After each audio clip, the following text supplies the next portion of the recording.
So ఇవాల్టి podcast లో మన గెస్ట్ గ్యాస్ట్రోలోని 50 సంవత్సరాల అనుభవం గడించినటువంటి very senior and famous gastroenterologist doctor Guru N Reddy గారు.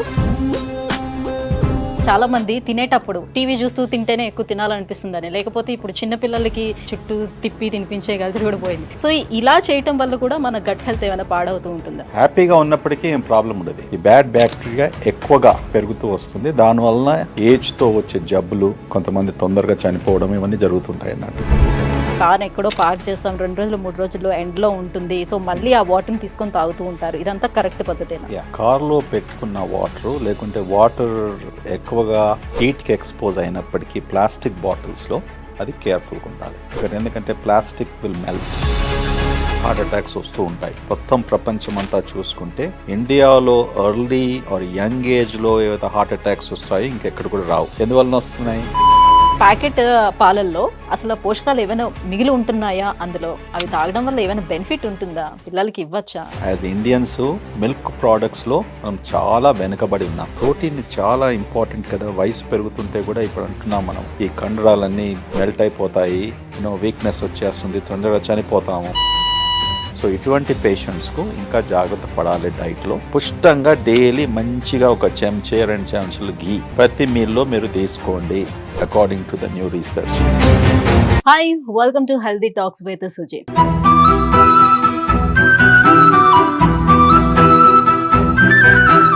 మన unhealthy lifestyle, digital food habits కానివ్వండి, లేదు అంటే మన డైట్ ప్లాన్స్ సరిగ్గా లేకపోవటం, సో వీటన్నిటి కారణాల వల్ల ఏంటంటే చాలా మంది గ్యాస్ ప్రాబ్లమ్స్, అల్సర్స్, గ్యాస్ట్రైటిస్తో పాటుగా ఇంకా లివర్ ఇష్యూస్, ఇవన్నీ కూడా ప్రాబ్లమ్స్ ఫేస్ చేస్తూ ఉన్నారు. సో ఈ విషయాలన్నీ కూడా డిస్కస్ చేసేందుకు మనతో పాటు ఉన్నారు 50 సంవత్సరాల అనుభవం గడించినటువంటి very senior and famous gastroenterologist doctor Guru N Reddy గారు, Continental Hospital founder and chairman మనతో పాటు ఉన్నారు. సార్తో మాట్లాడేద్దాం. Hello sir. ఐఎమ్ ఫైన్ అమ్మా. How are you? Yeah, I'm good sir. Good. Right sir, nowadays మనం చూస్తే చాలా మంది తినేటప్పుడు ఏదో ఒకటి యాక్టివిటీ కూడా ఉండాలి. మనకి ఎదురుగుండా ఒక టీవీ ఉంటే టీవీ చూస్తూ తింటేనే ఎక్కువ తినాలనిపిస్తుందని, లేకపోతే ఇప్పుడు చిన్నపిల్లలకి తినిపించే కల్చర్ కూడా పోయింది, చుట్టూ తిప్పి తినిపించే కల్చర్ కూడా పోయింది. సో వాళ్ళకి కూడా ఏదో ఒకటి యాక్టివిటీ, ఫోన్ ఇవ్వటం, ఏదో ఒకటి కూర్చోబెట్టి, సో ఎంత తోస్తుంటే అంత వాళ్ళు తింటూనే ఉంటారు. పైగా పిల్లలు ఎంత తింటుంటే వాళ్ళకి అంత ఆనందంగా ఉంటుంది. పిల్లలు బొద్దుగా ఉంటేనే సో వాళ్ళు హెల్దీగా ఉన్నట్టుగా కూడా ఫీల్ అవుతూ ఉంటారు కదా. సో ఇలా చేయటం వల్ల కూడా మన గట్ హెల్త్ ఏమైనా పాడవుతూ ఉంటుందా? హ్యాపీగా ఉన్నప్పటికీ ఏం ప్రాబ్లం ఉండదు. వందలాది సంవత్సరాల నుంచి మనకుంటూ వస్తున్నాం కదా, చదువుతూ వస్తున్నాం, మనకు చెప్తారు కూడా, బీ హ్యాపీ, డోంట్ వరీ, అనవసరంగా మీరు ఎందుకు బాధపడతారు, మంచిగా పడుకోండి, తర్వాత ఒకరి గురించి ఈర్ష్య అనేది పెట్టుకోకండి, జెలసీ అనేది ఉంచకండి. ఓకే, ఇవన్నీ దీస్ క్వాలిటీస్ చాలా ముఖ్యం. ఇప్పుడు మన కొత్తగా పబ్లిష్ అయిన ఆర్టికల్ ప్రకారం ఇప్పుడు మన గట్ మైక్రోబయోమ్ టెస్ట్ చేసినప్పటికీ, ఇప్పుడు మీ మైక్రోబయోమ్ ఉదయం టెస్ట్ చేస్తాను అనుకోండి, ఓకే, తర్వాత సాయంకాలం టెస్ట్ చేసినప్పటికీ, అంటే మీరు ఉదయం టెస్ట్ చేసిన తర్వాత ఏదో మీకు ఎవరో ఆ దినమంతా మీరు బాగా చిరాక్గా ఉండేసి కోపంలో ఉండినప్పటికీ, సంథింగ్ బ్యాడ్ ఈజ్ హ్యాపెనింగ్. ఈవినింగ్లో టెస్ట్ చేసినప్పటికీ బాగా మార్పు ఉంటుంది. Okay okay. సో అంటే ఈ సైంటిఫిక్ డిస్కవరీ వలన ఏం తెలుస్తుందంటే, ఈ మైక్రోబయోమ్ కూడా is a very dynamic process. మీ ఆలోచన, మీ మీ ఎమోషన్స్, ఇవన్నీ కూడా కెన్ ఎఫెక్ట్. అందుకొరకే గట్ మైక్రోబయోమ్ చేంజ్ అయినప్పటికీ మనం అన్నాం కదా, ఫస్ట్ థింగ్స్ ఏమన్నా సైకాట్రిక్ ఇల్నెసెస్, డిప్రెషన్, యాంగ్జైటీ, చాలా బిగ్ టైం. అది ఫస్ట్ మొదలు కనుక్కున్నారు. So this article was very important. అనుకుంటాం ఈ మైక్రోబయోమ్ ఉంది, సంవత్సరం నుంచి మేము టెస్ట్ చేసుకున్నాము, 20 పేజీల రిపోర్ట్ వస్తుంది, 10,000 ఖర్చు పెడతాము, అంతా అక్కడంతా రామాయణము మహాభారతం అంతా రాష్మికి పంపిస్తాడు. ఓకే, అందరు నమ్ముకుంటారు, ఇది రాశారు కదా ఇక్కడ, ఇది భోజనం చేయొద్దు, అది భోజనం చేయొద్దు, ఇది టచ్ చేయొద్దు, ఇది తీసుకోవద్దు అనేసి, ఇది కొద్ది బూటకం. Okay, because it's not a really proven thing. But ఏం చెప్తున్నానంటే, microbiome is a dynamic process. దాని గురించి మనం ప్రతిరోజు నేర్చుకుంటున్నాం. ఇంకా అది ప్రైమ్ టైంకు రాలేదు. ఇప్పుడు మీలాంటి ప్రైమ్ టైం అంటాం కదా news channel, Yes. 6 o'clock prime time, 8 o'clock. So నా ఇది ఇంకా ప్రైమ్ టైంకు రాలేదు. ఆ ప్రైమ్ టైంలో వచ్చినప్పటికీ ఇప్పుడు ఏ డిసీజే కానీ రీసెర్చ్ చేస్తూ చివరికి ఈ మెడికేషన్ ద్వారా మనం ఈ జబ్బుని మనము ట్రీట్ చేయవచ్చు అనుకుంటాం, అంతే కదా. అంతవరకు రీసెర్చ్ రూపంలో ఉంటుంది. ఇది కూడా అంతే. ఇప్పుడు ప్రస్తుతానికి బాగా 20 ఏళ్ళు అయినప్పటికీ కూడా we're not able to make major progress. అర్థం చేసుకుంటున్నాం కానీ దాన్ని ఎలా సాల్వ్ చేయాలనేసి that's very struggling. Okay, so కొద్దిగా జాగ్రత్త. మనం ఏ న్యూస్ వింటున్నాము, ఇప్పుడు మీ ఛానల్లో విన్నప్పటికీ కొంతమంది ఇప్పుడు నా ఈ సంభాషణ వినేసి మేబీ దే విల్ ప్రాక్టీస్, ఇంకొకరు యూట్యూబ్లో వాచ్ చేసేసి అందులో కన్ఫ్యూజ్ అయిపోయి వాడొచ్చేసి ఇది బోన్ చేయొద్దు, అది బోన్ చేయొద్దు. there's a lot of confusion, lot of confusion and commotion. కానీ డాక్టర్స్ అడిగినప్పటికీ వాళ్ళు నిజంగా చెప్పాలి. వాళ్ళకు తెలిసినంత వరకు సైంటిఫిక్ ఆర్టికల్స్ ఏం పబ్లిష్ చేశారో అది చెప్తే నమ్మకం కుదురుతుంది. సో మీరు ఇండియాలో ఉన్నప్పుడు బిర్యానీలు, పచ్చడన్నంలు ఇలాంటివన్నీ కూడా సాధారణంగా తిన్నారా? సో వాటి మీద ఇంట్రెస్ట్ ఉండిందా మీకు?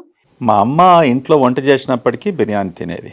నేను 10వ తరగతి వరకు 11 అది ఇంటర్మీడియట్లో ఉన్నప్పటికీ కూడా ఒక రెస్టారెంట్ మా నాన్నగారు ఎప్పుడు మా అమ్మగారు ఎప్పుడు తీసుకెళ్ళలేదు. నాకు జ్ఞాపకం ఉంది, ఒక్కసారి తాజ్ రెస్టారెంట్ హ్యాబిట్స్లో ఉంది. మా నాన్నగారితో వెళ్ళాను 4:30 PM. వెళ్ళేసి మంచి అక్కడ బంగారం లాంటి దోశ, ఆ దోశ ఇప్పుడు ఎక్కడ దొరకదు మీకు. ఇప్పుడు ఆ దోశ, ఆ చట్నీ, ఆ బటరు, ఆ ఘీ, అప్పుడు ఎలా చేసేవారండి, ఫెంటాస్టిక్. అది పోయింది ఇప్పుడు. Quality of food has gone away. So నాకు ఎక్స్పీరియన్స్ లేదు. సో మా అమ్మగారు షీ వాజ్ అన్నపూర్ణ అనేవాళ్ళు అందరూ మా ఫ్యామిలీలో. She was the best cook.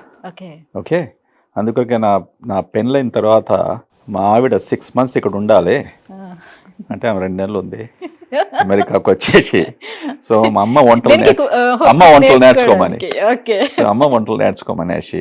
కానీ ఎలా చెప్పాలి, కొత్తగా పెళ్ళి అయినప్పుడు వీడేంది ఇప్పుడే దౌర్జన్యం చేస్తున్నాడు, మా అమ్మ వంటలు నేర్చుకోమనేసి. అంటే ఆమె ఏం చెప్పిందంటే, నీకేమైనా వంటలు వస్తాయంటే పెరుగు పచ్చడి చెయ్యి వస్తుంది అని చెప్పింది. సో నాకెంత భయం అయిపోయిందంటే, అరే ఇదేం సంగతి, నేను ఇంత బాగా చేస్తుంది. ఎందుకంటే నా మెడికల్ కాలేజ్ ఉన్నప్పుడు ఫ్రెండ్స్ అందరు కూడా మా అమ్మ వంటలు అంటే బాగా వాళ్ళకు నచ్చేది. సో ఆల్మోస్ట్ ప్రతి 2 నెలలకు 5-6 మంది అమ్మ దగ్గరికి వచ్చేది. గుజరాతీస్ అయినా, గుప్తాస్ అయినా, వాళ్ళకు నేను నాన్ వెజ్ కూడా నేను అలవాటు చేశాను. So my mother was a very good cook. హెల్దీగా కుక్ చేసినప్పటికీ, ఏం హెల్దీ నాకు తెలియదు, ఇంట్లో భోజనం చేసినందుకు హెల్దీగా అంటున్నాం. అక్కడ కూడా ఇంత ఆయిల్ పోసేది, ఓకే, ఆల్ దట్ స్టఫ్. అప్పుడు ప్రేమ అనేసి, కొడుకులు అనేసి, పిల్లలు అనేసి ఏం చేస్తారు, ఇంత ముద్ద కాదు ఇంకా 2 సార్లు 3 సార్లు వడ్డిస్తుంటారు, ఇంకా తినేసి అండి. Over feeding. Mother's love is always over feeding. ఆ ఎక్స్పీరియన్స్ నాకుంది. మాది ఐఎమ్ వెరీ లక్కీ, అదృష్టవంతుని. బికాజ్ మా మదర్ అంత బాగా వంట చేసినందుకు. అండ్ ఐ నెవర్ హ్యాడ్, నాకు డిజైర్ ఎక్కడ బయట పోయి భోజనం చేయాలని ఉండకపోతుంది. తర్వాత నేను మెడికల్ కాలేజ్ ఉన్నప్పుడు నా ఫ్రెండ్స్తో నేను చైనీస్ రెస్టారెంట్కి వెళ్ళాను ఎప్పుడు ఒకసారి. సో మా అమ్మ వచ్చినాక అడిగేది, ఎక్కడ వెళ్ళావు అంటే, వాళ్ళ చైనీస్ రెస్టారెంట్.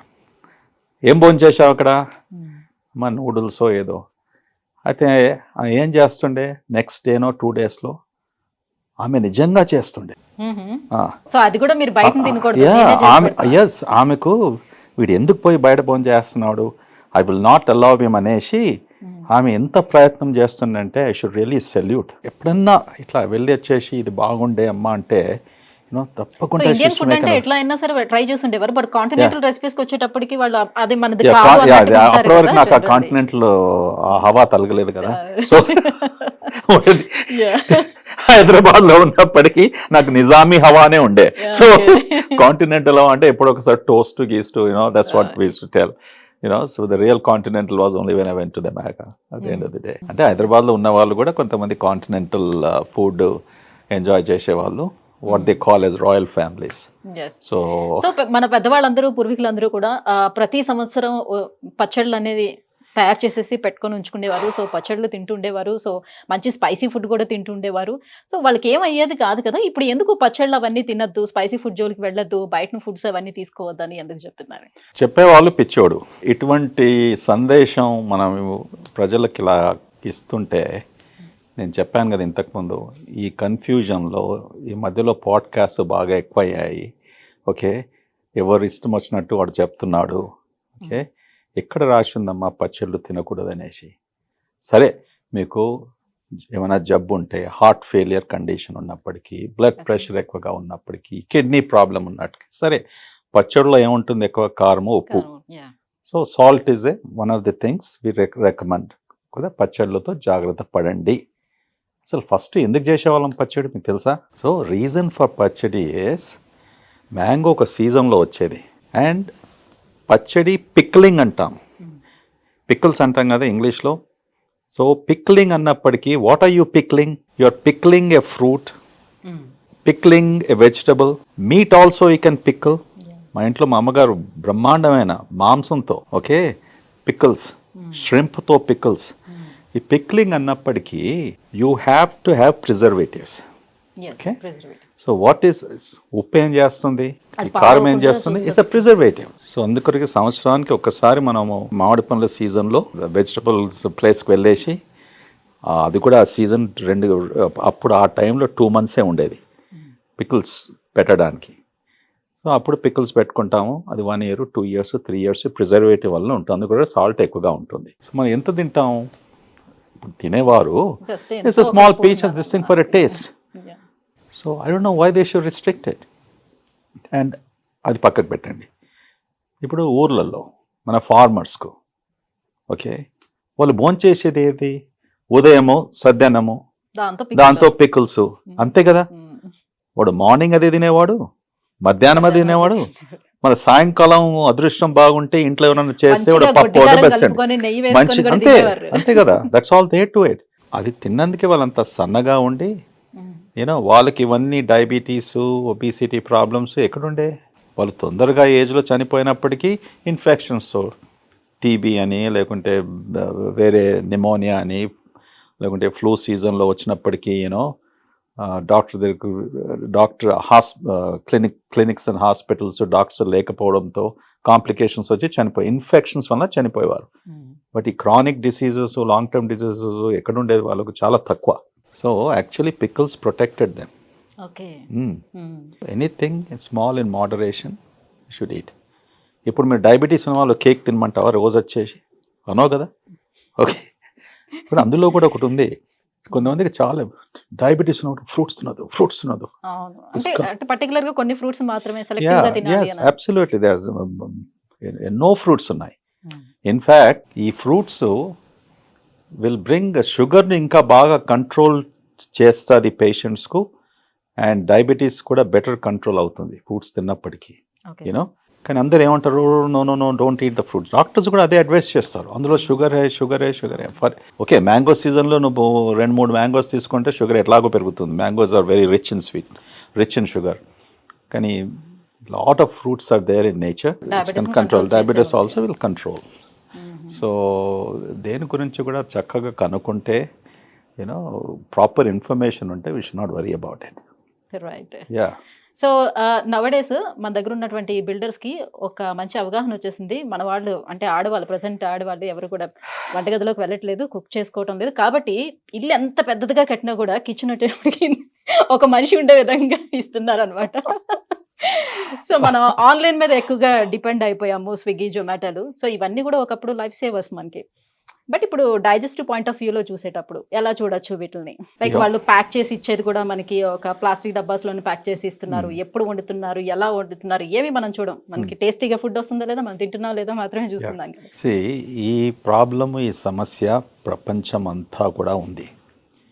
ఓకే, బయట పోయి భోంచేసినప్పటికీ భయపడకూడదు మనం. వెస్టర్న్ కంట్రీస్లో నేను పోల్స్తాను. అమెరికా అంటే దేశంలో ఏముంటుంది, ఫుడ్ ఇన్స్పెక్షన్ బాగా ఖచ్చితంగా రిగరస్గా ఉంటుంది. ఓకే, అక్కడ వాళ్ళు వచ్చి సడన్గా ఇన్స్పెక్ట్ చేసినప్పటికీ మన కాక్రోచెస్ అంటాం, ఏమైనా ఇంప్రాపర్ క్లీనింగ్ ఏరియాస్ ఇవన్నీ ఉన్నప్పటికీ వాళ్ళు లైసెన్స్ రద్దు చేస్తారు, వాడు అదంతా రిపేర్ చేసుకొని మళ్ళీ ఓపెన్ చేసే వరకు. ఆ భయంతో they are very careful.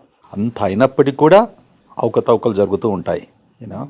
So ఇప్పుడు ఒక డాక్టర్ దగ్గరికి వస్తున్నారు మీరు, వచ్చినప్పటికీ వాడు అంతా చూసుకుంటాడు కదా, ఈ డాక్టర్ ఎటువంటి వాడు, ఈ హాస్పిటల్ ఎటువంటిది. Same thing here. మన రెస్టారెంట్స్కి వెళ్ళినప్పుడు బయట భోంచేసినప్పుడు ఓకే మనం అదే ఆలోచిస్తాం కదా, ఈ రెస్టారెంట్స్ గుడ్ రెస్టారెంట్, వాళ్ళన్నీ పాటిస్తున్నారు, పాలసీస్ బాగున్నాయని. అటువంటిప్పుడు మనకేం ప్రాబ్లం ఉండదు. ప్రాబ్లం ఎక్కడ జరుగుతుంది, వాడు చెప్పేది ఒకటి, మెనూ కార్డులో ఒకటి ఉంటుంది, వాడు యూజ్ చేసే ఆయిల్ ఒకటి ఉంటుంది, వాళ్ళు అందులో ఏం వస్తున్నారో తెలియదు, అవి ఫ్రెష్గా ఉన్నదా లేదా అని తెలియదు. Okay, that's the problem.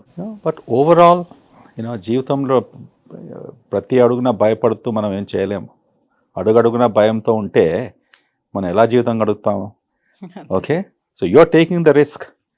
నువ్వు పోయి బయట ప్లాస్టిక్ యూజ్ చేయొద్దని చెప్తున్నారు, ప్లాస్టిక్ యూజ్ చేస్తే క్యాన్సర్ వస్తుందని చెప్తున్నారు. ఇంకో పక్క నుంచి ఇప్పటి నుంచి ప్లాస్టిక్ యూజ్ చేయాలని కూడా చెప్తున్నారు.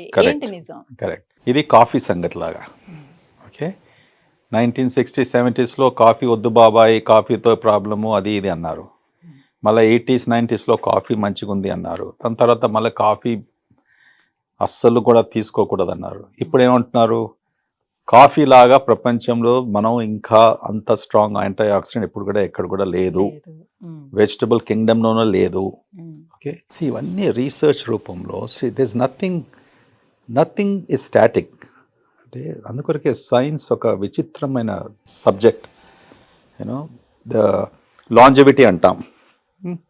50 ఏళ్ళ కింద 60 ఏళ్ళ కింద 1947 సెకండ్ వరల్డ్ వార్ టైమ్స్లో ఇండియన్ లైఫ్ స్పాన్ ఉండే 40 years or something. ఇప్పుడు సుమారుగా 70 years or 70+ years అనుకోండి. సో ఎలాగ ఇంప్రూవ్ అవుతూ వచ్చింది. So same thing when things change, అంతే కదా, మార్పు వస్తుంది, అండర్స్టాండింగ్ చేంజ్ అవుతుంది, రీసెర్చ్ వలన కొత్తగా మనం కనుక్కుంటాము. ఓకే, దానివలన మనకు ఉపయోగపడుతుంది. సో అంటే ఇదే రీసెర్చ్ చెప్పింది, ఇదే రీసెర్చ్ చేసి దీనివల్ల ఎఫెక్ట్ అవుతున్నారు పీపుల్ అని చెప్పి మళ్ళీ ఇదే రీసెర్చ్ లేదు ఇది మంచిది అని ఎలా చెప్తారు? ఎలా చెప్తానంటే, ఈ రీసెర్చ్లో ఏముంటుంది, ఫస్ట్ ఒక టైంలో మనం 1950, 60, 70 అనుకోండి, ఎక్కువగా మనకు వచ్చిన ఇన్ఫర్మేషన్ అంతా కూడా వెస్ట్రన్ కంట్రీస్, అమెరికా లాంటి, యూరోప్, జపాన్, ఈ దేశాల నుంచి వచ్చే ఇన్ఫర్మేషను అది మనం కాపీ చేస్తాము, లేకుంటే ఆ రీసెర్చ్ కూడా కాపీ చేస్తాము, అది మన రీసెర్చ్ కూడా అంటాం. ఓకే, ఇదంతా జరుగుతూ ఉంటుంది ప్రతిరోజు. కరెక్ట్. సో అప్పుడు కొన్ని సంస్థలు, కొన్ని ఇన్స్టిట్యూషన్స్ రీసెర్చ్ చేసేది.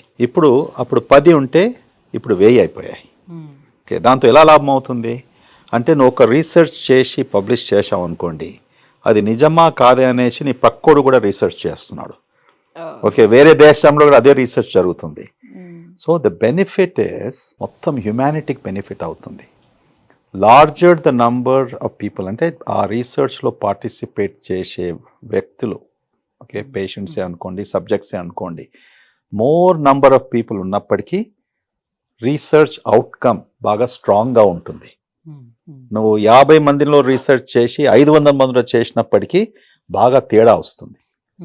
సో రీజన్ వై మీరు అన్నదానికి సమాధానం ఏమనగా, ఓకే, రీసెర్చ్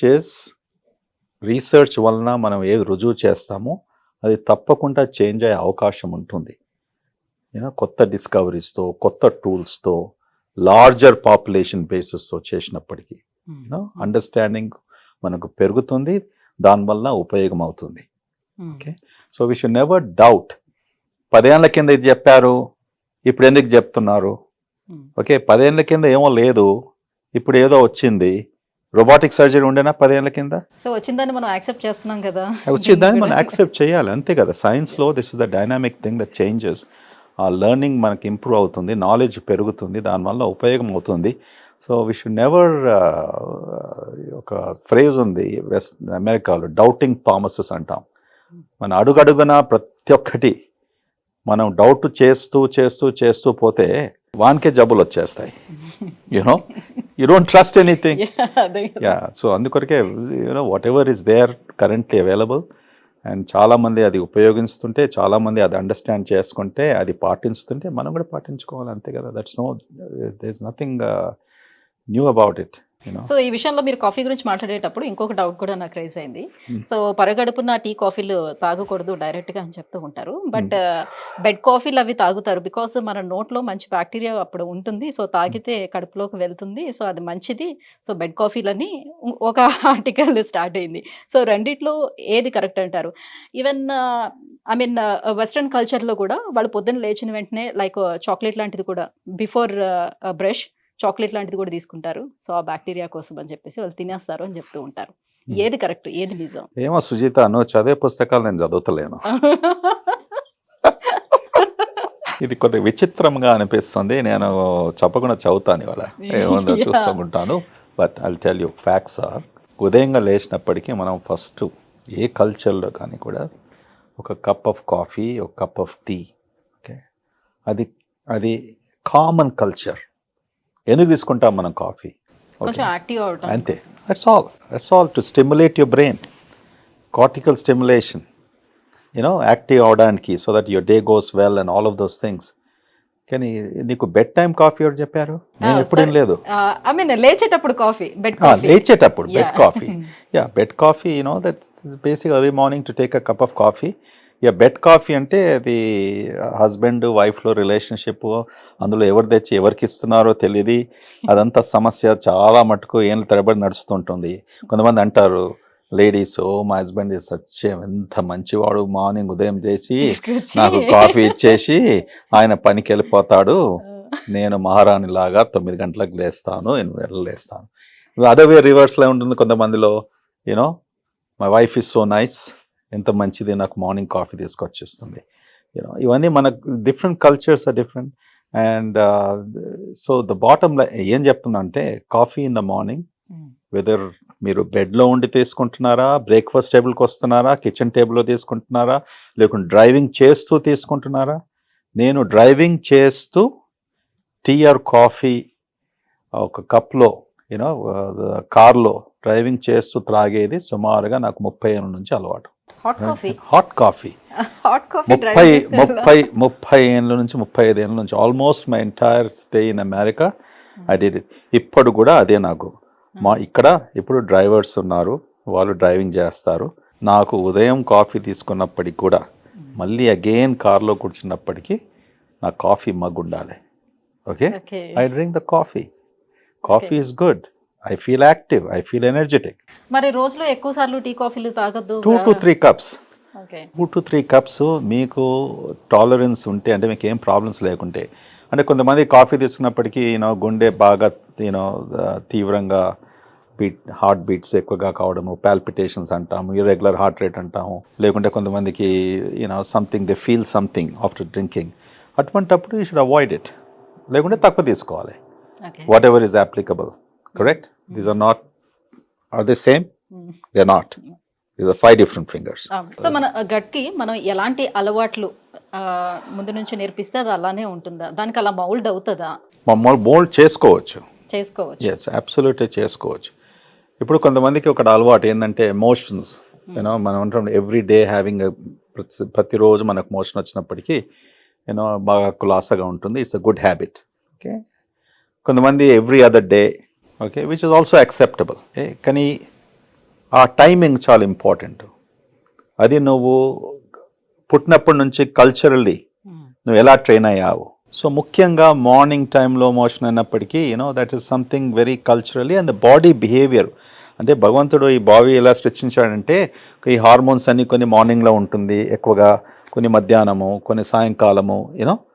సాయంకాలం పడుకోవడానికి హార్మోన్స్ ఉన్నాయి, మెలటోనిన్ ఇటువంటివి. అది మార్నింగ్ మెలటోనిన్ మీరు ప్రొడ్యూస్ చేస్తుంటే వాడు నిద్రపోతాడు, పని చేయలేడు. సో భగవంతుడు ఏం చేశాడు, నీకు మెలటోనిన్ సాయంకాలం ఇస్తాను, కార్టిజాల్ ఉదయం ఇస్తాను. ఓకే, సో ఇవన్నీ ఇచ్చినప్పటికీ ఇది సృష్టితో వచ్చిన హ్యూమన్ డిజైన్ అన్నట్టు. సో అది మనం యాజ్ మచ్ యాజ్ పాసిబుల్ మనం ఆ సింక్లో ఉంటే హెల్తీగా ఉంటాం. సో కొంతమందికి బ్యాడ్ హ్యాబిట్స్ ఉంటాయి. నాకు మోషన్ ఎప్పుడు నాకు వెన్ నాకు వీలు పడినప్పుడు I have the motion, or whenever it happens I will do it. So దీంతో ఏమవుతుందంటే ఆ ఇర్రెగ్యులారిటీతో కొన్ని ప్రాబ్లమ్స్ వచ్చే అవకాశం ఉంటుంది. ఒకసారి నీకు మోషన్ వచ్చినప్పటికీ నీకు టాయిలెట్ లేకపోవచ్చు. So you have to hold it. దానివల్ల లాంగ్ టర్మ్లో దే కుడ్ బి కొన్ని ప్రాబ్లమ్స్ రావచ్చు, వస్తాయి కూడా. సో అందుకొరకే కొన్ని మనం బ్రేక్ఫాస్ట్, లంచ్, డిన్నరు, సాయంకాలము, రాత్రి పడుకోవడము, బ్రెయిన్కు రెస్ట్ ఇవ్వడము, సో ఇప్పుడు డాక్టర్సే చెప్తున్నారు సార్, ఇక్కడ ఇండియాలో ఉండే వాళ్ళు యుఎస్ బేస్డ్ కంపెనీలోని వర్క్ చేసేటప్పుడు వాళ్ళ టైమింగ్స్ అన్ని డిఫరెంట్గా ఉంటాయి. యుఎస్ టైమింగ్స్లో ఉంటారు. సో వాళ్ళ డైట్ టైమింగ్స్ వేరేగా ఉంటుంది. సేమ్ యుఎస్ లైక్ అలానే ఉంటుంది. వాళ్ళు పడుకునే టైమింగ్స్ కూడా వేరేగా ఉంటాయి. సో దీనివల్ల వాళ్ళకి చాలా హెల్త్ ఇష్యూస్ వచ్చేస్తాయి. వాళ్ళ గట్ హెల్త్ కూడా పాడైపోతుంది. సో వాళ్ళకి స్లీప్ అనేది ప్రాపర్గా ఉండదు. సో వాళ్ళకి చాలా తొందరగా అన్ని ఇష్యూస్ వస్తాయని చెప్తారు. ఎంతవరకు వాస్తవం? వాళ్ళు ఆల్రెడీ మీరు అన్నట్టుగా మన గట్ని మనం మౌల్డ్ చేసుకునేటప్పుడు సో ఆ రకంగా వెళ్ళిపోతుంది కదా. స్టార్టింగ్ లో కొంచెం ఇబ్బంది పడినా నార్మల్గా వెళ్ళిపోతుంది కదా. ఇప్పుడు నా గురించి మీరు ఏమనుకుంటారు? మీరు డాక్టరే కదా. ఏం చేస్తాం? ఓ పేషెంట్ మధ్యరాత్రి వస్తే పడుకుంటామా? పడుకోరు. 18 ఏళ్ళు మెడికల్ స్కూల్ నుంచి రెసిడెన్సీ చేసేసి సూపర్ స్పెషలైజేషన్ చేసే వరకు 18 years పడుతుంది. ఓకే, అంతవరకు వచ్చే వరకు ఏం చేస్తాము? ఎవ్రీ అదర్ డే హాస్పిటల్లో ఉంటాం, నైట్ కాల్స్ అని తీసుకుంటాం. ఇప్పుడు కూడా అదే జరుగుతుంది కదా. స్లీప్ టైమింగ్స్ ప్రతి స్పెషాలిటీలో నైట్ కాల్లో డాక్టర్స్ ఉండాలి. ఆ పేషెంట్స్ వచ్చినప్పటికీ వాళ్ళు ఏం చేసుకుంటారు? సో ఇవన్నీ అలవాటు అవుతుంది. ఓకే, ఇవన్నీ బ్యాడ్ అలవాటుకు ఇది దారి తీయదు. యువర్ బాడీ అడ్జస్ట్మెంట్ అంటాం, ఇట్ గెట్స్ అడ్జస్టెడ్. ఇది వి షుడ్ నాట్ ఏంటంటే ఇది చేస్తున్నాం కనుక దీనివల్ల నాకు ప్రాబ్లం వస్తుంది అనేసి ఒక ఎస్కేపిస్ట్ యాటిట్యూడ్ ఉండకూడదు. ఇప్పుడు హెల్త్ కేర్లో అందరు డాక్టర్స్ 6 గంటలకు వెళ్ళిపోతే ఫ్యాక్టరీ లాగా ఎలా నడుస్తామా? Look at all these young nurses. వాళ్ళ వయసు ఎంత ఉంటుంది? 19, 20, 21, 22. ఒక్కసారి చూస్తే పాపం అనిపిస్తుంది. నైట్ షిఫ్ట్లో ఇంతమంది 100,000 మంది పనిచేస్తూ ఉంటారు, వాళ్ళు సేవ చేస్తూ ఉంటారు. But they are healthy, absolutely healthy. So IT companies కూడా గ్రేవ్యార్డ్ షిఫ్ట్ అంటాము, సాయంకాలం పనిచేసేవారు. సో మనకేం ఎక్సెప్షన్ లేదు. ప్రపంచం అంతా కూడా, జపాన్ అనుకోండి, యూరోప్ అనుకోండి, ఏ కంట్రీస్ అయినా కూడా ఈ డెవలప్మెంట్, ఈ country has to progress, industrialization, economic forwardness, ఇవన్నీ కావడానికి 24/7 timings are very common. Okay, అది అడ్జస్ట్ నీ బాడీ కూడా అడ్జస్ట్ అయిపోతుంది. ఇప్పుడు స్పేస్ స్టేషన్కి వెళ్ళారు, మొన్న వెళ్ళాడు కదా మన ఇండియా నుంచి. ఓకే, ఎన్నో నెలలో ట్రైనింగ్ పొందేసి ప్రైమ్ మినిస్టర్ మోడీతో కూడా మాట్లాడారు. సుభాంషు గారు. ఓకే, ఆయన ఏం చెప్పాడు? నా మొత్తం డైట్ అంతా చేంజ్ అయిపోయింది. ఓకే, అండ్ బట్ అలవాటు చేసుకున్న తర్వాత ల్యాండ్ అయిన తర్వాత ఆబ్వియస్లీ 3-4 days క్వారంటైన్, 1 week చేస్తారు, so that he gets back in to the routine. So మనం ఒక స్థితిని మనం అవలంబించినందుకు, బికాజ్ అది మెయిన్ స్ట్రీమ్లో లేనందుకు అది తప్పు అని మనం అనుకోకూడదు. మనం అడ్జస్ట్ కావాలి.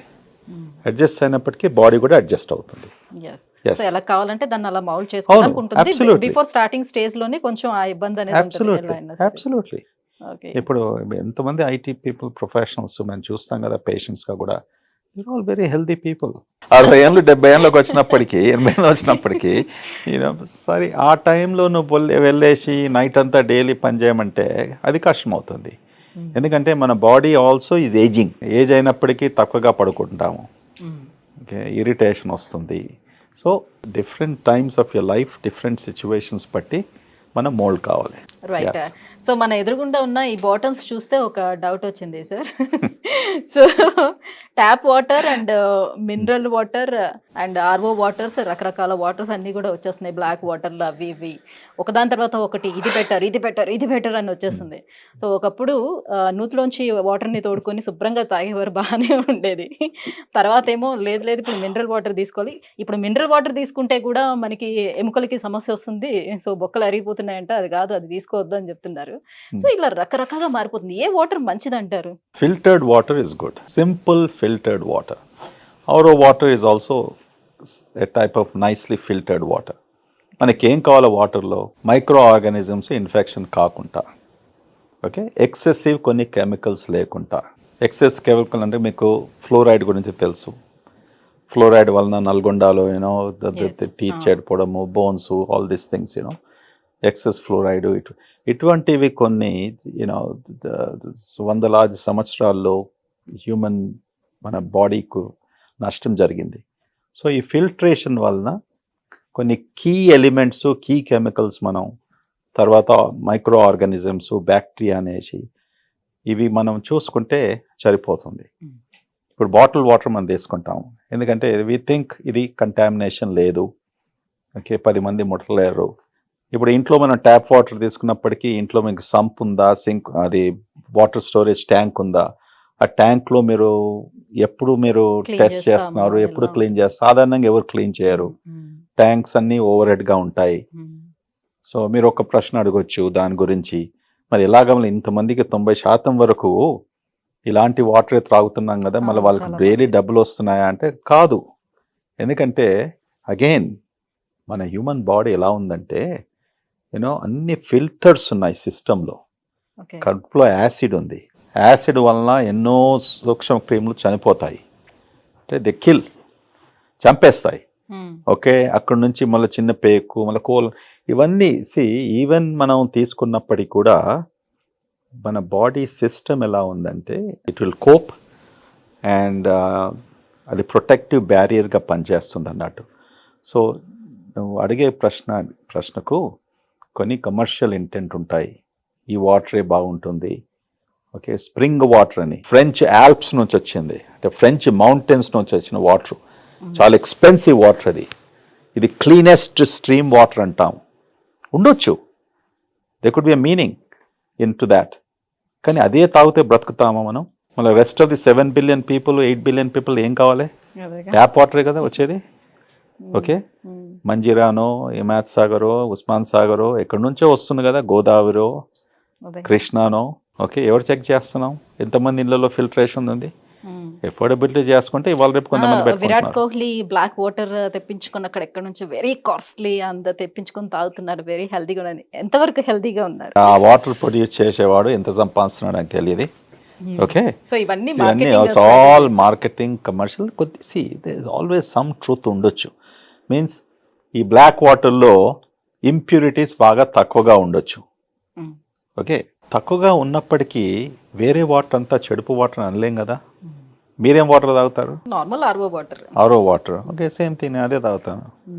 ఇప్పుడు ఇది ఎక్కడి నుంచి వస్తుందో, ఏం చేస్తుందో ఎవరు లెక్క పెడతారు? Okay, Bisleri is a good company అనుకుంటాం. ఓకే, వచ్చినప్పటికీ ఆ నమ్మకంతో మనం మెడిసిన్ తీసుకుంటాము, కూరగాయలు కొనుక్కుంటున్నాము, మీట్ షాప్కి వెళ్తాము, స్వీట్ షాప్కి వెళ్తాము, అంతే కదా. So the same thing here, credibility in లైఫ్లో, జీవితంలో important.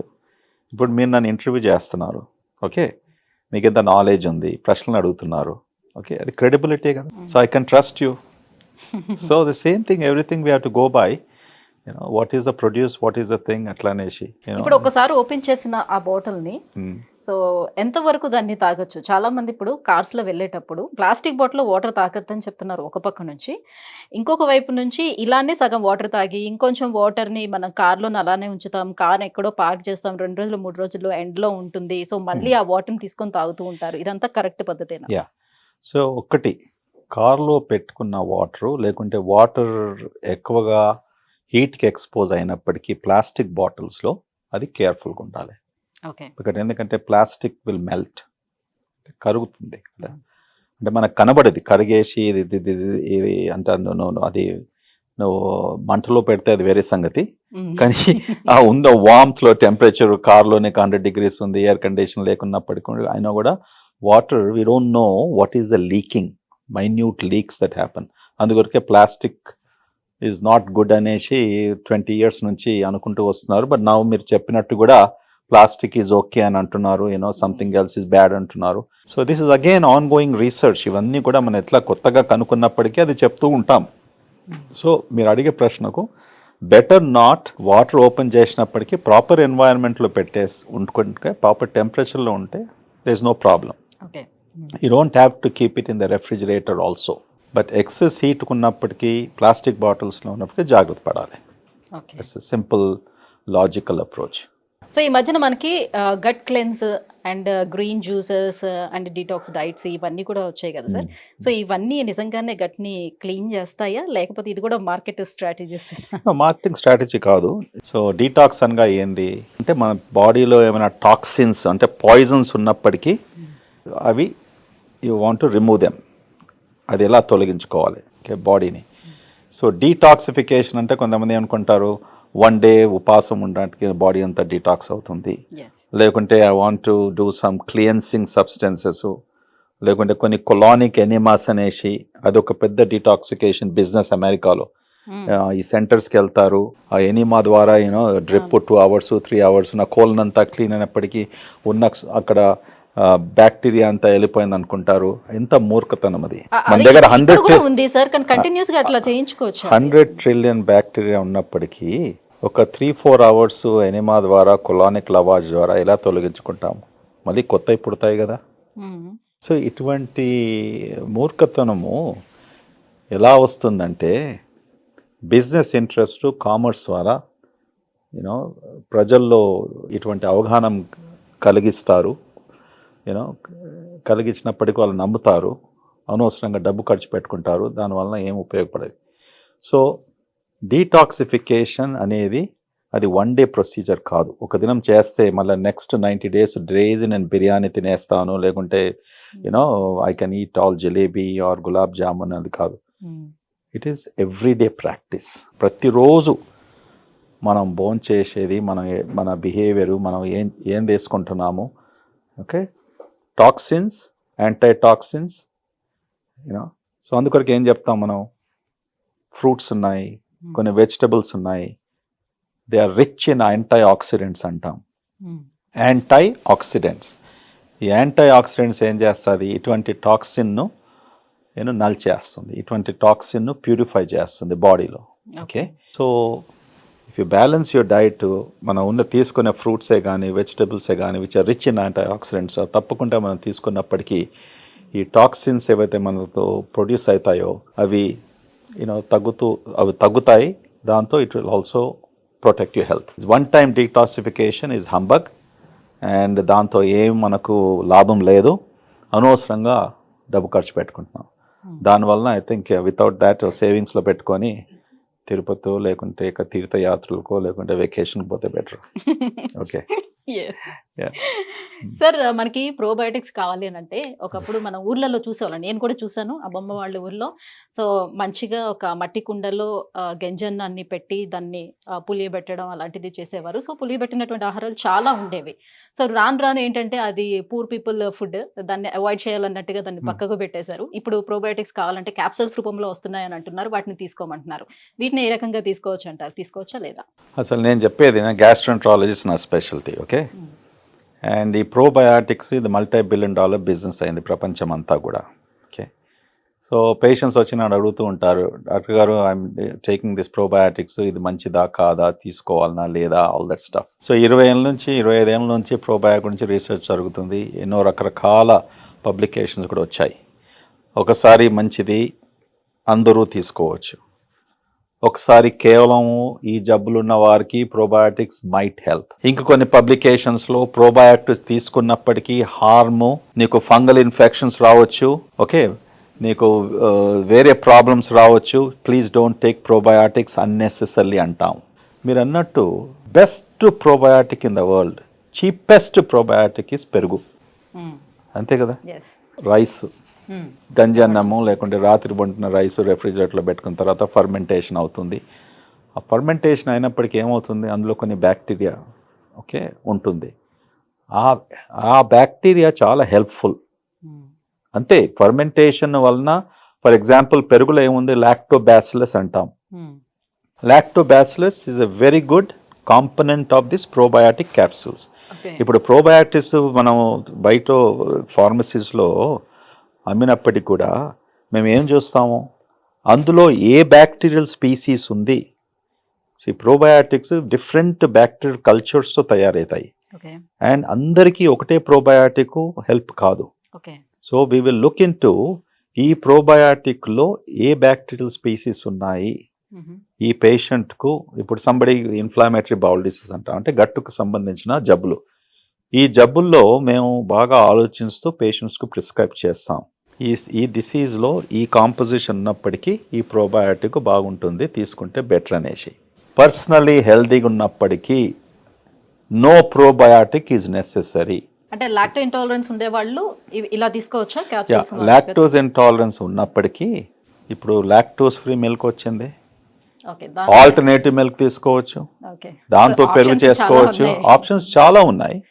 If necessary you can take Lactobacillus ఉన్న ప్రోబయాటిక్ తీసుకోండి. ఓకే, అది చేయడం కొద్దిగా కష్టం కానీ ఈజీగా మార్కెట్లో అవైలబుల్ ఉంది. అది ఎలా డైజెస్ట్ చేసుకుంటాము, మోర్ దెన్ మన ఫుడ్ ఆహారం డైజెషన్ కంటే ఎక్కువ ఇప్పుడు ప్రాబ్లం వచ్చింది information digestion. Information digestion is the biggest problem. దానికి నా దగ్గర ఏం మందు లేదు. ఇప్పుడు మీరు చెప్పారు పెరుగు తీసుకోమని చెప్పారు, కరెక్టే. మళ్ళీ అడుగుతారు ఇక్కడ పెరుగు కూడా ప్యాకెట్ లో వస్తుంది, రైస్ కూడా పాలిష్డ్ అయిపోయింది, నేను ఎలా తీసుకోవాలి దీన్ని, ఇది ఎలా నాకు హెల్ప్ అవుతుంది అని. అంటే పెరుగు వెస్టర్న్ కంట్రీస్లో ఎన్నో దశాల నుంచి పెరుగు డబ్బులలో వస్తుంది. బిగ్గెస్ట్ బ్రాండ్ అక్కడ డానన్ అంటాం. ఇప్పుడు అది కూడా ఇండియాలో కూడా అవైలబుల్ ఉంది. ఆ కంపెనీ ఇక్కడ కొలాబరేషన్తో కొన్ని డైరీ ఫార్మ్స్తో కూడా ఇండియాకు కూడా వచ్చింది. Danone is the very popular. ఏ గ్రోసరీ స్టోర్ డానన్. వాళ్ళు డాన్ వాళ్ళు ఏం చేశారంటే చూడు, ఈ కమర్షియల్లో ప్రోబయాటిక్స్ ఎవరైతే ప్రొడ్యూస్ చేసి you know thousands of dollars millions of dollars సంపాదించుకున్నారు. అదే వీడు అనుకుంటున్నాడు నేను మంచిగా పెరుగు అమ్ముతున్నాను, ఓకే ఇది న్యాచురల్ ప్రోబయాటిక్, వీడు కమర్షియల్గా వచ్చేసి క్యాప్సూల్స్ అమ్మేసి వీడు ఇంత బిలియన్స్ కొట్టేస్తున్నాడు అనేసి. సో వాళ్ళు ఏం చేసుకున్నారు, వాళ్ళు ప్రోబయాటిక్ బిజినెస్ పోయారు. అంటే డానన్ ప్రోబయాటిక్ అనేసి మొదలు పెట్టారు. అంటే వీళ్ళు కూడా కన్వర్ట్ అయిపోయారు. Convert marketing gimmick. సేమ్ పెరుగును వాడు ప్రోబయాటిక్ అని పెట్టేశాడు, డానన్ ప్రోబయాటిక్. సో నువ్వు కస్టమర్ గా నువ్వు గ్రోసరీ స్టోర్ కు వెళ్ళినప్పుడు ప్రోబయాటిక్ ఇదే స్పెషల్ డానన్ ప్రోబయాటిక్, నువ్వు అన్నేళ్ళ వరకు అదే తీసుకుంటున్నావు. అది information overload, information indiscipline, okay, information misguidance. మీరు ప్రజలకు కన్వే చేసే ఏదే కానీ న్యూసే కానీ ఇన్ఫర్మేషనే కానీ హానెస్ట్ ఇన్ఫర్మేషన్ ఉంటే అందరు బాగుపడతారు. సో ఇప్పుడు మిల్క్ వచ్చేటప్పుడు కూడా ప్యాకెట్ పాలల్లో అసలు పోషకాలు ఏమైనా మిగిలి ఉంటున్నాయా, అందులో అవి తాగడం వల్ల ఏమైనా బెనిఫిట్ ఉంటుందా, పిల్లలకి ఇవ్వచ్చా? ఇప్పుడు అగైన్ ఇప్పుడు బిస్లరీ బాటిల్స్ అని చెప్పాను, ఓకే. సో మీ నమ్మకంతో ఇప్పుడు ఇండియాలో one of the largest dairy నాకు తెలిసిన మట్టుకు అమూల్. వాళ్ళు ఎన్నో ఇయర్స్ నుంచి ఆ బిజినెస్లో ఉన్నారు. సో ఆబ్వియస్లీ వీళ్ళు ఇన్ని రోజుల నుంచి బిజినెస్లో ఉన్నారు, వారి గురించి ఏమైనా చెడుగా ఏం వినలేదు, ఎవరు చనిపోలేదు అన్నప్పటికీ మనకు నమ్మకం ఉంటుంది. వాళ్ళు ఏమి చేసినా కూడా యాజ్ ఇండియన్స్ మిల్క్ ప్రోడక్ట్స్లో మనం చాలా వెనుకబడి ఉన్నాం, కరెక్ట్. ఇప్పుడు వెస్టర్న్ కంట్రీస్లో చీజ్, ఇప్పుడు ఆమ్స్టర్డాము, నెదర్లాండ్స్, జర్మనీ ఇవన్నీ కంట్రీస్ కూడా వాళ్ళు చీజ్ ఎలా చేయాలనేసి మిల్క్ నుంచి వాళ్ళు చక్కగా 1900s, 1800s cheese is very good. Especially మనకు వెజిటేరియన్స్కు ఎక్కువగా ప్రోటీను, ఇప్పుడు ఆ చీజ్ మన దగ్గర అవైలబుల్ ఉంటే ప్రోటీన్ చాలా ఇంపార్టెంట్ కదా. వయసు పెరుగుతుంటే కూడా ఇప్పుడు అంటున్నాం మనం ఈ కండరాలన్నీ మెల్ట్ అయిపోతాయి, వీక్నెస్ వచ్చేస్తుంది, తొందరగా చనిపోతాము. All this information which is coming, muscle strength ఎక్కువగా ఉండాలి, ఉన్నప్పటికీ ప్రోటీన్ కావాలి. ఇప్పుడు non vegetarian 3/4 of India are probably 80% of India is vegetarian. So ఎక్కడి నుంచి వస్తుంది ఎక్కువగా, అందుకు చాలా మంది సన్నగా ఉంటారు వాళ్ళు, ఎస్పెషలీ ఇఫ్ దేర్ ఆర్ వాళ్ళు ఎగ్స్ కూడా తినకుంటే లేకుంటే పెరుగు కూడా తీసుకోకుంటే. So there is no source of protein. So cheese is a very good form of protein. ఇప్పుడు మన దగ్గర చీజ్ అవైలబుల్ ఉంది, కానీ ఎంతమంది తీసుకుంటున్నారు అంటే ఇప్పుడు వచ్చే ప్రచారం కూడా మరి అదే జరుగుతుంది కదా సార్. చీజ్ కూడా అధిక మోతాదులో చీజ్ ఇలాంటివన్నీ, బట్టర్ తీసుకున్నా, చీజ్ తీసుకున్నా సో కొవ్వు ఎక్కువగా పేరుకుపోతుంది, సో హార్ట్ ఇష్యూస్ వచ్చేస్తాయి, ఇవన్నీ చెప్తుండేటప్పుడు ఆటోమేటిక్ గా అవాయిడ్ చేసుకుంటూ వెళ్తున్నారు. ఇప్పుడు అవన్నీ 1990s వరకు 2000 వరకు ఉండే. ఇప్పుడు American heart association 5-6 years 7 years back వచ్చి ఏం చెప్పింది, కొలెస్ట్రాల్ వలన గుండె జబ్బు రాదు అంటే కొద్దిగా మోడిఫికేషన్ ఆ స్టేట్మెంట్లో. Cholesterol is not the only thing గుండె జబ్బుకు కారణం అని చెప్పారు. మనం అంతవరకు మనకేం అర్థం ఉండే, కొలెస్ట్రాల్ ఎక్కువగా ఉన్నప్పటికీ మన రక్తనాళల్లో, గుండెకు పోయే రక్తనాళల్లో బ్లాకేజెస్ వచ్చేసి పేషెంట్స్కు హార్ట్ అటాక్స్ వస్తున్నాయి అన్నారు. మీరు చెప్పండి, ఇండియాలో 30 ఏళ్ళు 40 ఏళ్ళు ఎంతోమందికి హార్ట్ అటాక్స్ వస్తూ ఉంటాయి. మొత్తం ప్రపంచం అంతా చూసుకుంటే ఇండియాలో ఎర్లీ ఆర్ యంగ్ ఏజ్లో ఏవైతే హార్ట్ అటాక్స్ వస్తాయి ఇంకెక్కడ కూడా రావు. ఎందువలన వస్తున్నాయి?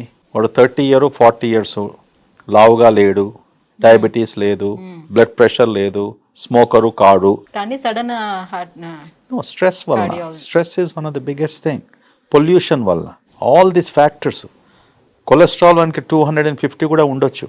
It's not necessary. సో ఏం చెప్తున్నానంటే దీని గురించి మీరు అన్నట్టు చీజ్ అంతా బ్యాడ్ ఉండడం వల్లే వస్తుంది. ఇప్పుడు కొలెస్ట్రాల్ అనేది కాదు, ట్రైగ్లిసరైడ్స్ ఎక్కువగా. Triglycerides also a part of lipid system. ఎక్కువగా ట్రైగ్లిసరైడ్స్ ఎక్కువగా ఎప్పుడు పెడతా? కార్బోహైడ్రేట్. మనం ఎంత అన్నం తింటాం. ఓకే, మన డైట్ అంతే కదా, rich in this thing. Triglycerides, high triglycerides are equally bad or more bad. అది ఈజీగా సాల్వ్ చేసుకోవచ్చు కదా మనం. సాధారణంగా మనం in fact triglycerides are easy to manage than cholesterol. మనం కొద్దిగా ఆహారంలో చేంజ్ తెప్పించుకున్నప్పటికీ, ఎక్సర్సైజ్ చేసినప్పటికీ తప్పకుండా వితౌట్ మెడికేషన్ ట్రైగ్లిసరైడ్స్ తగ్గే అవకాశం ఉంటుంది. కానీ కొలెస్ట్రాల్ ప్రాబ్లం ఏంది?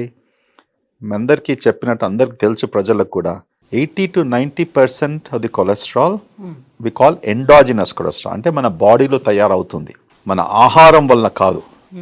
సో కొంతమంది ఎంత స్ట్రిక్ట్గా ఉన్నప్పుడు కూడా కొలెస్ట్రాల్ ఎక్కువగా ఎందుకు ఉంటుందంటే జెనెటికల్లీ ఆ cholesterol they are making more. దానికి అన్ని థియరీస్ ఉన్నాయి. ఇప్పుడు ప్రజలు అర్థం చేసుకోవడానికి కష్టం అవుతుంది. ప్రజల్లో ఎక్కువగా కొలెస్ట్రాల్ ఉన్నప్పటికీ most of this is genetically mediated. So ఇటువంటి పేషెంట్స్కు ఇంకా జాగ్రత్త పడాలి. డైట్లో పుష్టంగా డైలీ మంచిగా ఒక చెంచే 2 చెంచాలు ఘీ ప్రతి మీల్లో మీరు తీసుకోండి. There is no problem according to the new research. So anything మనం మోడరేషన్లో చేసినప్పటికీ, ఇప్పుడు బాగా లావుగా ఉన్నాడు ఒక అతను, 150 kilos ఉన్నాడు.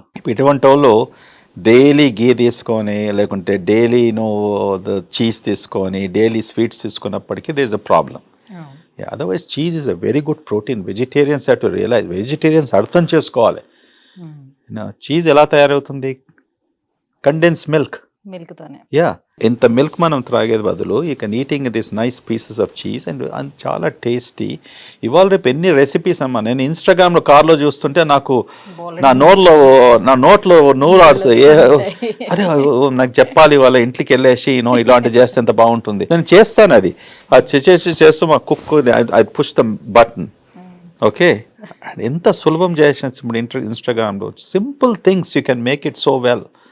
సో అందరినీ నేను ఇన్స్టాగ్రామ్ ఏదైతే dietary this thing cooking recipes ఉన్నాయి కదా, అది బ్రహ్మాండంగా మన వాళ్ళకు చాలా ఉపయోగపడుతుంది. సార్ ఇప్పుడు మరి యోగట్ మంచిదని చెప్తున్నారు, కానీ ఆ యోగట్ తో పాటు ఈ మధ్యన చాలా రకాల ఫ్రూట్స్ ని మిక్స్ చేసి కూడా మనకి వస్తున్నాయి, ఆ ఫ్లేవర్స్ లో కూడా వస్తున్నాయి కదా. సో అలా తీసుకోవచ్చు అంటారు. ఇప్పుడు మన పొట్టకి సూట్ కానీ కొన్ని రకాల విరుద్ధ ఆహారాలు కూడా ఉంటాయి. చాలా మందికి అవన్నీ తెలియక సో టేస్ట్ బాగుంది కదా అని చాలా మంది తినేస్తూ ఉంటాం. జస్ట్ లైక్ ఇప్పుడు మన షడ్రుచులతో ఒక మంచిగా వేడివేడిగా భోజనం తిన్నాం సార్. లాస్ట్ లో మన పెద్దలు చెప్తూ ఉంటారు, ఏదైనా ఒక స్వీట్ ఐటమ్ లాస్ట్ లో తినాలి అని చెప్తుంటారు. సో ఆ స్వీట్ ఐటమ్ ని మనం పక్కన పెట్టేసి చల్లగా ఉండేటటువంటి ఒక ఐస్ క్రీమ్ తెచ్చుకొచ్చి లాస్ట్ ఫినిషింగ్ టచ్ ఇస్తాం. సో ఇంత వేడి ఆహారం తినిన తర్వాత లాస్ట్ లోని చల్లగా ఈ ఐస్ క్రీమ్ తింటే ఏమైనా అది విరుద్ధ ఆహారమా? అలా తీసుకోవచ్చా, తీసుకోకూడదా? అబ్సల్యూట్లీ ఏం ప్రాబ్లం లేదు. ఫ్రూట్ మాత్రం బోన్ చేసిన తర్వాత తీసుకోకుంటే బెటర్. గివ్ సమ్ గ్యాప్ అంటాం. ఫ్రూట్ ఈటింగ్, ఫ్రూట్ తీసుకున్నప్పటికీ ఇదొక సైంటిఫిక్ పబ్లికేషన్. మళ్ళీ రేపు వచ్చేసి కొత్తగా పబ్లిష్ చేయొచ్చు అని తెలియదు నాకు. So I'm disclaimer, I'm already disclaimer. తిన్న తర్వాత ఫ్రూట్స్ తింటే మంచిగా డైజెషన్ అవుతుంది ఆల్రెడీ. It's not. ఎందుకంటే మనం ఎందుకు ఫ్రూట్స్ తీసుకుంటున్నాం? నాట్ బికాస్ స్వీట్ టేస్ట్ కొరకు. Fruit has a nutritive value. ఫ్రూట్లో ఇంతకుముందు చెప్పినట్టు antioxidants, vitamin C, vitamin A, all these things are there. So భోంచేయగానే ఫ్రూట్ తీసుకున్నప్పటికీ మన తినే ఆహారము ఆ అబ్జార్ప్షన్ను ఎఫెక్ట్ చేస్తుంది. కరెక్ట్. కడుపులో 4 గంటలు ఉంటుంది మన ఫుడ్. సో అప్పుడే పోయి ఫ్రూట్ తినేసావు.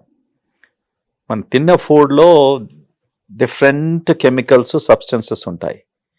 ఎంత అబ్జార్బ్ అవుతుంది, ఏది అబ్జార్బ్ అవుతుంది, యూనో దట్ క్వశ్చన్ వస్తుంది కదా. అందుకొరకు కొన్ని మెడికేషన్స్, మనం మెడిసిన్స్ తీసుకున్నప్పుడు ఏం చెప్తాం, ఇది బోన్ చేసిన తర్వాత తీసుకోండి, ఇది బోన్ చేయక ముందు తీసుకోండి, ఇది బోన్ చేసిన గంట తర్వాత తీసుకోండి,